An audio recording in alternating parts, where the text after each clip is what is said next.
બનાસકાંઠા જિલ્લા પેરામિલિટરી સંગઠન દ્વારા હિંમતનગર શહેરના મોતીપુરા સર્કલ વિસ્તારમાં અગાઉ એક આર્મી જવાન અને પોલીસ કર્મચારી વચ્ચે બોલાચાલી બાદ મારામારીની ઘટના સામે આવી હતી.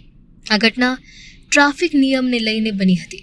આ મામલે સોમવારે બનાસકાંઠા જિલ્લા પેરામિલિટરી સંગઠન દ્વારા આર્મી જવાન ઉપર પોલીસે કરેલ મારામારી મામલે જિલ્લા કલેક્ટર કચેરી અને જિલ્લા પોલીસ વડા કચેરીએ આવેદનપત્ર આપી આર્મી જવાન સાથે પોલીસે કરેલ મારામારી અને અશોભનીય વર્તન મામલે આવેદનપત્ર આપી નિષ્પક્ષ તપાસની માંગ કરી છે.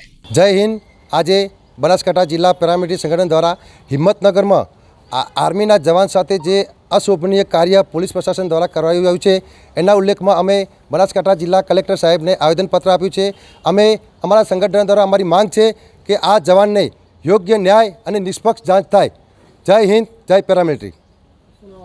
રમેશભાઈ દેસાઈ, ઉત્તર ગુજરાત ઝોન પ્રમુખ, બનાસકાંઠા જિલ્લા પેરામિલિટરી સંગઠન. હિંમતનગરમાં આર્મીનો જવાન રજા ઉપર આવેલો હતો. એ કુછ આપણા નિજી કામો માટે બજાર ગયેલા હતા. તો એમની ગાડીના કાચ કાળા હોવાના કારણે પોલીસવાળા સાહેબોએ અધિકારીઓએ રોક્યા. તો એ ખુદ ત્યાં ઊભા રહી ગયા અને તેમને ગાડીમાંથી બહાર ખીચી અને તેમને મારઝૂડ કરવા માંડ્યા. જે સાહેબે જવાને એમ કીધું કે ભાઈ મારો વાંક ગુનો શું, એટલે કે તારા કાળા કાચ કેમ છે, તું ગાડી લઈને કેમ ફરે છે.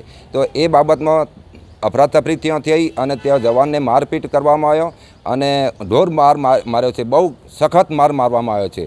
તો એવું પ્રશાસનને અમે પ્રાર્થનાપત્ર આપવા આવ્યા છીએ કે આવું આર્મીના જવાન હોય કે પેરામિલિટરીના જવાન હોય એની સાથે આવો વ્યવહાર ન કરવો જોઈએ, ઢોર માર ના મારવો જોઈએ. એ માન સન્માન સચવાઈ રહે, દેશની શાંતિ જળવાઈ રહે, એના માટે અમે પ્રાર્થનાપત્ર આપવા આવ્યા છીએ.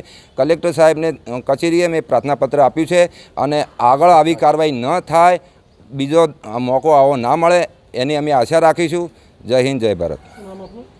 હું પ્રવીણભાઈ, બનાસકાંઠા જિલ્લા પેરામિલિટરી સંગઠન.